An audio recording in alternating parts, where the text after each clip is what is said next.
11. Episode 11. 11. Episode 11 with Greg from the Bouncing Souls. And this one was over Facebook audio. It was just you and Greg chatting on this one, actually. Along with his wife and child. He even dedicates it to both his wife and child. And he talks about 30 years of the Bouncing Souls. They have a book out. Link will be on our website. We're bringing it backwards with Greg from the Bouncing Souls. Hello? Hi, Greg. Can you hear me? Yes, I can now. Got my headphones on. Awesome. I just happen to be like sort of out in the mountains. The phone service isn't so great. Oh, it sounds So like your thanks kids for, in the background. Yeah, I'm here with my son and my wife. This one goes out to Shanti and Ever. I love you guys. Oh, and we love you too. Thank you for sharing your time with Greg with us. So thank you so much, Greg. And also, how old's your son? He's a little over 18 months. Oh, that's awesome. We have a 11-year-old and a 3-year-old. Nice. That's a good combo. Yeah. Good, nice gap there. It is. It's very cool. Well, Yeah. oh, so cute. You want to say hi, Ever? Hi. Hi. Hi. We're on the podcast right now. Hi. Oh, hi. Hi. You want to say hi one more time or bye? We're going to say bye now. Bye. Bye-bye. Bye-bye. Bye. He's waving. Okay, everybody, Oh. he's waving. Bye-bye. Thank you so much. Thank you to all of you. Thank you. Adam wishes that he could be here, but he had to do his filming of another thing. So thank you so much for talking to me. I appreciate being here myself. Thank you. So, Sweet. yeah. Just so I get a quick, where are you from? Just out of curiosity. Oh, yeah. We're in San Diego, California. Okay, you are from San Diego too. Great. Yeah. Okay. Yeah. Tell me about where you grew up. Well, we grew up, all of us, me, Brian, Pete, and Chow, who started the band, grew up in the same town, literally within probably 5 miles of each other. And now after seeing the world, I'm really grateful I was brought up there because it was such a great, geographically, it was great. And we were close enough to New York City to be there in like half an hour or get on the train once I was a teenager and then go skate in the city, but also in the suburbs. So I grew up like there was like woods and stuff behind my house and we could like goof around in some greenery and all that and ride our bikes around and be sort of free. So Jersey is the Garden State, and a lot of people don't realize that. Just kidding. Just being snarky there for a minute. So it's a pretty amazing spot. I'm very grateful. And I had access to like a lot of culture because like there was a lot through New York City, but also in Jersey, like there was cool record stores, cool radio stations, a lot of college radio stations. So once I became a teenager and I traveled around the world and you turn on the radio in the New York City area and there was tons of cool radio stations. I mean, not tons, but compared to none. Yeah. In most of the rest of the country, like I wasn't aware of that. There's so many college radio stations where they were very, like all this wacky stuff kids were playing on the radio when we were growing up, and it was all very free. And then there was City Gardens in Trenton, New Jersey, which without that, think about now being looking back on all the bills that were happening through the late 80s and early 90s at City Gardens, and it's unreal, like the list of bands that were going through there and that we got to see. Now I really value because it just was like a cool moment in time, and we were able to be at a venue. It was sort of an in-between venue too. It was like bands that were like, oh, we needed to book a day between New York and Philly or something. So it was sort of like this rough spot in Trenton, and it had a lot of character and it was dangerous, and it was just like a good education, Yeah. So that's a rough overview of sort of like my later musical sort of as a teenager, like when I started getting into the idea of making music and hanging out with Pete and Brian and Shal, and we would venture out skating and venture out to shows together. And, that was skipping ahead. That's amazing, being so close to music. Yeah. I really value it. Like, my wife grew up in Southern California until she was 10, and then she went up to Idaho, and just hearing the access compared to what we had during that time, I was like, wow. And I really began to be grateful for it. Definitely. Yeah, there wasn't the internet and had access to all the music then. Exactly. So before you had exposure to concerts, was it the radio that sparked your interest in music? Yeah, so zooming back to like when I was, I guess, before my teen years, there was the radio. There was New York City had like 2 or 3 awesome, radio stations. They were rock, classic rock, and like that's what I heard on in the car. My dad's like 77 Monte Carlo or whatever, when we were like cruising around as a child in the 70s, like whatever was happening on the radio. And also my mother did play piano, and there was a piano in my house, and I would clank around on that. But I was mostly interested in like playing soccer and running around outside. So those, I'd say, sort of condense my very earliest interest or exposure was just, pop radio in the tri-state area, whatever they were playing. And they were playing some cool stuff, like a lot of classic rock, which is just, it's sort of undeniable. And then to the early 80s, people like sort of scoff at it, but like pop music back then, there was some awesome stuff happening, in my opinion, compared to now. Yes. So all of that was all coming out, which is kind of cool too. Yeah, so that brings me to my brother. He is a musician, and he wanted me to ask you what influenced your unique sound then, because, most of the punk then was like raspy voice, but your voice was just amazing, and it had like a throwback style vocal, is what Sean said. So I agree. It's something that I can actually listen to in the car with Adam and like not want to change the station. Cool. So yeah.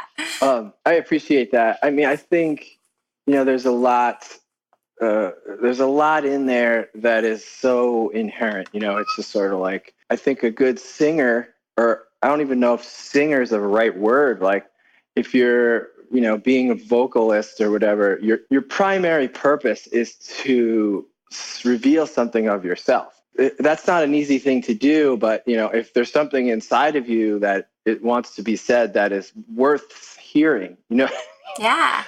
A lot of times people are just, whatever, they're technically good, or they have everybody has a certain different thing to give or show or reveal or express. And I think, somewhere deep inside, I think all the band members share it. We really wanted to bring something positive and something like elevating, to the world, because we felt it in some bands that we were like, man, if we could do that, how cool would that be? Like going to a show and walking away feeling like you've been lifted to another place, and you're just like, that was amazing. Like that was cooler than any bullshit I've ever been dealing with, like whatever, like trying to find a way to go. Like that was like real, like, so I think all of that was a part of me, already, like before I even knew it. But being exposed to all these things, like I said, all that other stuff, the shows, the places, the bands, my sister was older than me. She had a gang of like sort of like really outsider, punky artsy buds who definitely handed down all kinds of cool bands to us, like Replacements and Husker Du, and like Brian, the bass player, definitely introduced me to like more of the hardcore side of things. Before that, I was like on Bruce Springsteen and like Ramones and just more punk, like Television and New York City punk, like Talking Heads, and all that was in my wheelhouse. And then Brian brought in like the DC hardcore with Minor Threat and that stuff, which was like amazing. So, and Bad Brains, that all came a little later for me. So it obviously, I think it's like, it's a lifelong challenge as an artist to like try to access something that's just uniquely you, and if you can do that, like that's how people are compelled to that, because it's like, I'm just connecting to this because this is a humanity that we're sharing, and that there's another human out there that is like really trying to make this human connection.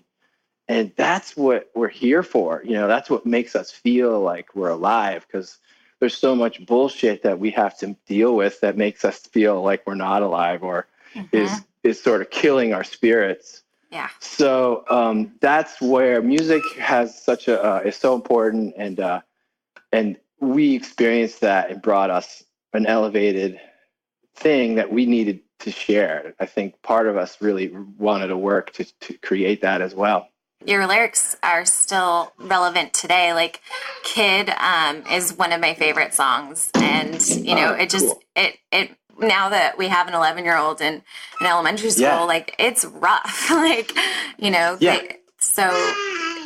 I think that it resonates with us as parents and with him, going through life sometimes sucks, but we'll get through. So I love the message in it, and all of your songs, you can play in front of the whole family. So I appreciate that. And that's great to hear. Absolutely. Yes. Thank you.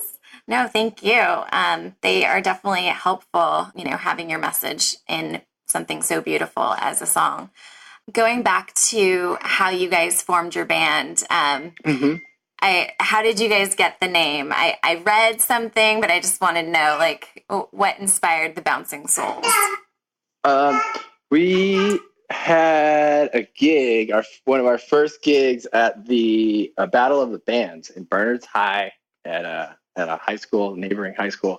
And we needed a name. We had been playing, we had been tinkering around with writing songs, and we weren't getting anywhere. We had really bad ideas like the Manic Doritos and stuff like that. I remember some really stupid names, bad names, not fun, good, bad names. And Brian and I were in the attic of my dad's house where we had practiced rehearsing. We had our gear up there, and we had been practicing at Brian's house, but we moved everything to my dad's house in the attic, which, bless him, would listen to us. Playing in the attic means the sound is just inescapable because it all is just everywhere.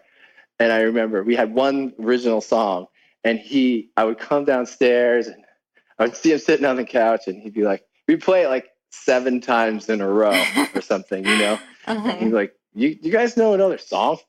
That was his comment. He wasn't like, that wasn't really a negative reaction. It was kind of like pretty cool. So my dad was cool. All our parents, again, without them as well, they were supportive. We lived in a town that was, we had opportunity. And I think that's important. I think we were aware of that too. I was aware of the world that I was brought up in, that my family wasn't wealthy, but we were comfortable, and we had access to all these things that I saw people didn't. So I felt a responsibility to that. I was like, I don't want to waste all this, and I think I see now that a lot of people don't think that way. Even, young kids, it's like, whoa, I can't, I don't want to waste. One thing's to try and fail but I felt the responsibility. Like I felt the responsibility to my dad, even though, he really wanted to get me to go to college, but I was like, I tried and I kept blowing off class. I'm like, Dad, I don't want to waste your money. And he was bummed, but he respected that I was like, at least trying for what I wanted to do, which was cool of him. Now I see that. Definitely. So to finish the story, I got really off track. No. Bouncing Souls. We're sitting up there in my attic, trying to think of a name. Brian and I are just like, Brian, I think, was laying on the floor, like, and was looking around, and he was like, the windows, the doors, nope, been taken. The whatever, the chords, whatever. And then he was like, he looked at his Doc Marten boots and said the Bouncing Souls, because he looked at the tag. And we were like, that's kind of cool. Like, it wasn't like this epiphany moment. I was just like, maybe, Yeah. all right. And it really was like the best of, like, we had nothing that was even close to it. Like, I didn't think it was a great name. I was just like, there's nothing else. We have nothing else. The Manic Doritos it's not as good as the Bouncing Souls. So let's go with the Bouncing Souls. And then it's weird how it developed its identity as the band had its identity. So to me now it's like a cool name because we sort of developed it developed on as we developed in my mind. Does that make any sense? No, yeah. Well, that's really cool. Did you ever get like a Doc Martens like sponsorship? We were tried for years and years and years, and finally only just like 2 or 3 years ago they did approach us and came out to like a festival in France, and they're like, here's some boots, guys. Like, they gave us some boots and like talked about doing a couple of things, but not like a real sponsorship. So that was cool. Yeah, that's nice. Yeah. So, like, how did you guys get started? Like, you went from like Battle of the Bands to, you know, where did you go from there? We started trying to write original songs, clunking away pretty hard. And then Brian and I graduated from high school in '88, and we decided we were going to really just try to be a band in a town. Like, so we really knew we had to go to a place that had more of a scene. So that's why we moved to New Brunswick. And there's a story actually about it, a good story. One of the stories, there's a bunch in our new book that I'll just give it a quick plug now. Like, Heck yeah. We released a book. It's called 30 Years of Life with the Bouncing Souls. It's a collection of photos. Hi, buddy. Photos and stories from not us. It's from like our friends and fans. And it's just a collection of sort of snapshots of different things. And it kind of loosely tells the story of what the early years, but it's not a linear thing. So we got connected to a house that was, kind of, or half of a house. We all kind of moved in, and then he didn't graduate till '89. So we kind of like worked with Pete around Pete. It's still in high school. We got jobs, and we'd still do gigs and rehearse down there. And we just started becoming a local band. Like, okay, let's sort of like breathe some. We realized when we got to New Brunswick too, that there had been this really pretty cool scene there in the '80s that had really just died out. So there was sort of like nothing going on there. Because we kind of went there thinking, oh, there's kind of a scene there. Like the Smithereens came from there and a couple other bands. Oh, yeah. Yeah. And so we were kind of like, let's just do stuff. So we were just literally we didn't think about that much. We were just like, let's put on a show. Let's play shows. Like, we were just go. We started doing shows at our house, and then doing like big backyard shows. And we sort of became the center of the scene with just by our pure enthusiasm and the stuff we did. And we just kept going. And I think we were like a local band for like 5 or 6 years. And then that was a tough reality to face too. Like 5 years in, when we were just like, we're not growing, Yeah. So there's a lot of things, and I think that's what life is about, like you achieve these sort of like plateaus, or you go to these places that you've got some achievement, but that only means you have to continue figuring out what your next thing that motivates you is, or what's important to you now.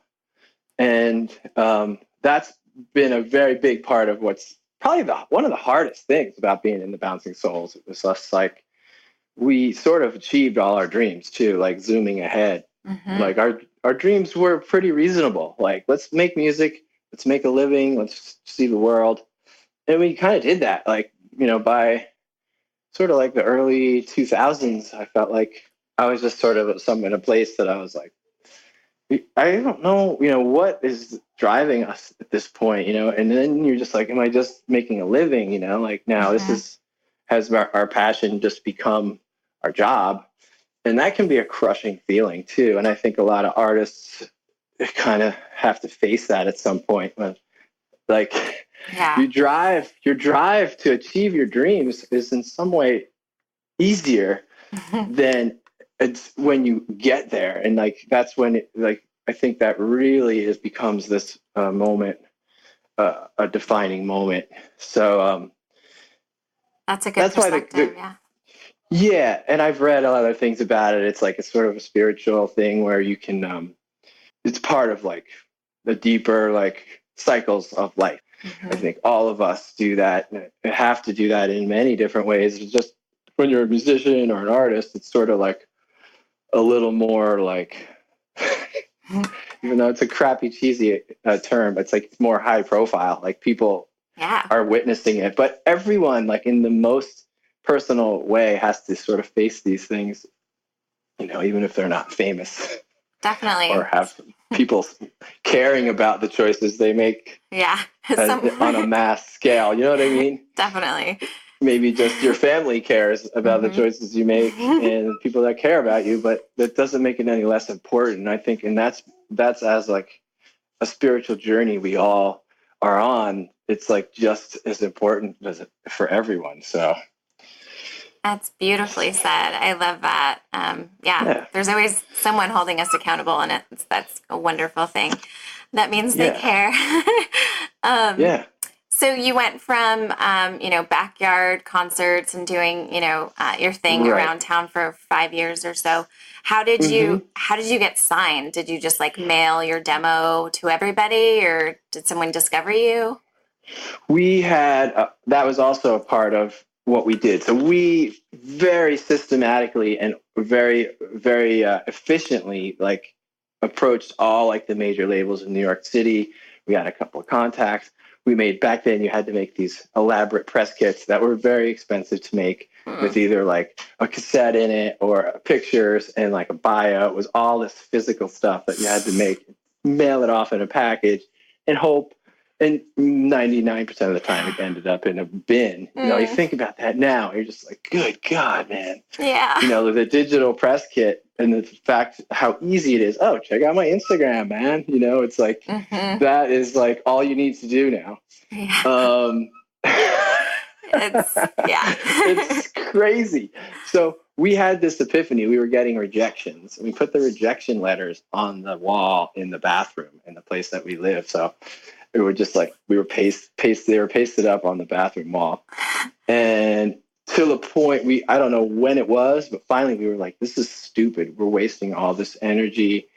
We have some songs, let's put out a 7-inch. And it was just like this energy lifted, and we were like suddenly proactive in our destiny instead of waiting around for someone to make it our destiny. So, and I think that was a pivotal thing. Again, we all have to face these kind of things. You know, like you're asking someone to make something happen for you instead of picking up a broom, to use the expression, and just sort of like make something better in your immediate reality so that you can move on to the next step. And so that's what we did. We just like, all right, let's press the 7-inch ourselves. We like borrowed the money from our buddy who borrowed the money from someone else. Like, it was just ridiculous. But we put it out, and it was like, okay, now we have this. And so that was a big moment that we just kept pushing on. So that was around 93. And then it was like, that was when things step by step, very systematically started taking off. So we put out our first music. We did more shows. Then we got our first U.S. tour. It was the first small U.S. tour opening up for Lifetime.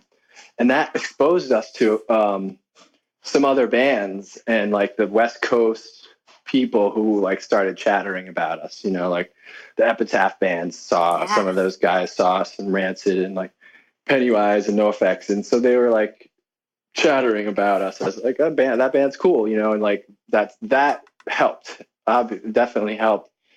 And then we actually, BYO Youth Brigade guys were in New Jersey on their tour and saw us play in Jersey, which probably had a big effect too, because it was a great show. It was like kind of a hometown crowd.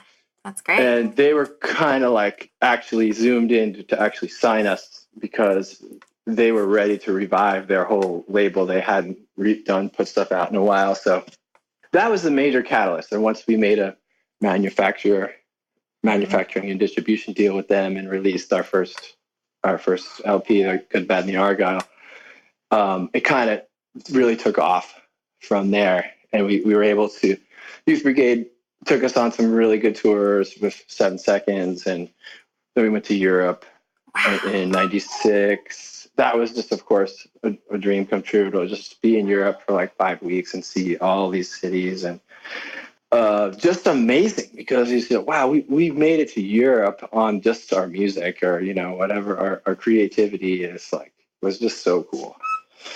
Yeah. So, and I still have that feeling. I still feel that way about it because I actually value it even more now because of the state of the world. Mm-hmm. Mm-hmm. And at age 25, I didn't have the experience of the world to realize.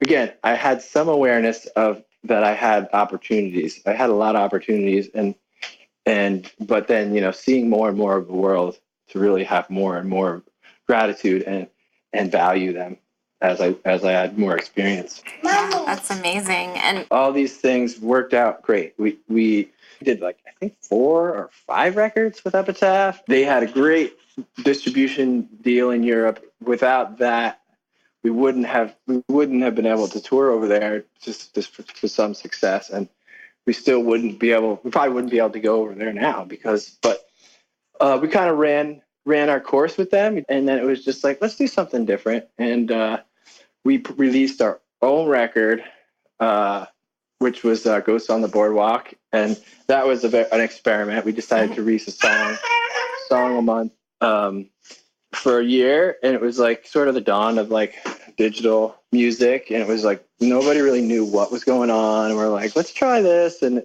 it wasn't a horrible failure, but it wasn't like this smashing success either. But we tried, and that's what it's all about. So, and then probably soon after, so when we put out Comet, just before Comet, so around 2010, 2011, I think we talked to Rise Records, and those guys are just big fans. They have a successful label putting out lots of other types of genres, and they loved us and like Hot Water Music and 7 Seconds, and so they just came to us with a nice offer. And we're like, this is a very fair offer. And that's awesome. That's how that all went down. That's wonderful. And now you have your EP that was just released on March 15th. Yes. You want to tell us about that? Yeah. So we have been thinking about the 30-year anniversary for a couple of years, and we're just thinking about, this book has kind of been in the making for almost, it started being made like 10 years ago. Like we started collecting stories and stuff, and then we ramped it up last year. We're like, okay, let's just do an EP because it's just a little bit more reasonable these days. Like the LP isn't like, even though I buy vinyl and play vinyl, it's a different world to put out new music, and it's not necessary to do an LP. So we're just like, let's do 5-6 songs. It's a low pressure and make them really good. And that's what we did. We started writing, and we're also collecting all that material for the book at the same time. And we had a couple of great guys, Josh and Chris, putting the layout of the book together like all year. They worked really hard, did a great job. And our new management suggested Will Yip as producer, which worked out great too for recording the 6 songs. And we recorded at his place down outside of Philly, which is kind of close to our home zone anyway. And that was great. It was really it was funny too. We didn't really know him or anything. We're just like, let's try something new. We're like, and that's also a fun place to be with us now. Like, everything used to be so serious, like with the music and recording. It was like really was tough to like be free because everybody was so serious. But now I'm like, yeah, okay, no, let's try this out, and like literally that was the decision, how the decision process was made. We sat down, we went to the studio with Will. He showed us around. We're like, cool. I'm like, let's go get something to eat. So we sat down and eat, and then he's like, so what's happening, guys? The songs are great. He heard all the demos and he loved them. He's like, he's a fan, and he was just psyched to record with us. Yeah. And we're like, yeah. Well, he's like, what are you guys recording this for? And I'm like, well, it's gonna be part of our 30-year anniversary project. And he's like, what? And we're like, yeah, 30-year anniversary next year. And he's like, dudes, I'm 31 years old. And so we're like, whoa, man, this is kind of cool, So all those things kind of happen now, like that are really special to me, like seeing the little bit of influence we've had around the world in people's lives. It's just really, I can't even express how much it means to me. So we had a great session with Will. I think we just did great. I love the songs. I love the energy Will was able to capture with us. It's not a like retrospective or anything like looking back or our greatest hits. It's just some new songs. Some of them, I mean, we achieved something with our song 1989, which was really probably one of the biggest challenges. Like Pete came and was like, let's try to do a song that would have been written in 1989, like sound wise, song structure wise. And we're like, whoa, dude. Right away, I was like, this could be really bad. So it was horrible. So this is one of those things that happens in the recording process or the creative process where you're just like, this is just bad. You're so self-conscious of it. But if you keep pushing through it, like some part of you is just like, we can't let it go. We can't just let it go. And then towards the end of the process or recording process, when we had it laid down, we got the vocal down, it became everybody's favorite song. So that's like so fun when that happens. The most self-conscious song becomes like everyone's favorite. So that was great. Yeah, that's great. You took a chance, and we all love it. And thank you for taking the time to talk to us. And our podcast is about bringing it back and helping aspiring artists reach their own success. And what advice do you have for aspiring artists now in the industry? It's tough because people are going to tell you they know something, but nobody knows shit. First of all. That's one thing we can tell all you artists, aspiring artists out there. And the other thing is the same thing. Sort of, you gotta enjoy it, even if it's the hard work. There has to be, for me, there has to be a joy and in the work and a joy in the journey and the adventure. You have to see it. Try to look at it as a big adventure. And if you do that, you'll accept the failures, or quote unquote, if you don't achieve the things that you set out to, be open to what you're being guided towards. Maybe it's something else and it's always a place you want to be. So that's what you have to try to remember in those moments. And being creative, don't stop being creative. Even if you get discouraged, figure out a new way. Like if you're a guitar player, and you're discouraged, like do a painting or something. Like just get it. Yeah. Keep exercising that, and don't let because if you're not successful financially or in the world, a lot of people are just like, they just drop it, and you're just like, okay, well, if you don't really want to do it for that reasons, then that's fine. But there are also some people that, it's good for you to keep being creative, and you never know what might happen. Sometimes if you just let go of this desire for some sort of success or financial success or whatever you are wanting from it, if you let go of that, you might actually get it. That's beautiful. Thank you so much. Yeah, thanks, Sarah. Bye. Bye.